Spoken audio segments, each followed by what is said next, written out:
அப்போ இன்னொரு குரூப்பு இந்த விஜய் விர்ச்சுவல் வாரியர்ஸ் இருக்காங்களா, இது இது பொய், இது தப்பு, இதை புரிஞ்சுங்கன்னா அவன் ஒன்று இறக்குறான். இப்போ முன்னெல்லாம் பார்த்திங்கன்னா இந்த இணைய படை இருக்குல்ல, இது பல பேருக்கு ரொம்ப சோர்ந்து போயிருப்பாங்க, அடிக்க ஓடி போயிடுவாங்க. ஆனால் இவங்க வா பார்க்கலான்ட்டு திருப்பி அடிக்கிறாங்க, இறங்கி அடிக்கிறாங்க.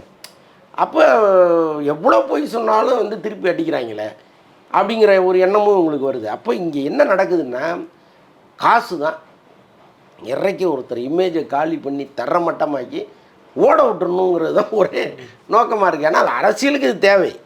நான் என்ன சொல்கிறேன், ஒரு நாகரிகமான அரசியலாக அது இருக்கும். ஏன்னா இன்றைக்கி நாம் பண்ணுறது நாளைக்கு உங்களுக்கு எதிராக வேற ஒருத்தன் பண்ண நடக்கலாம் இல்லையா?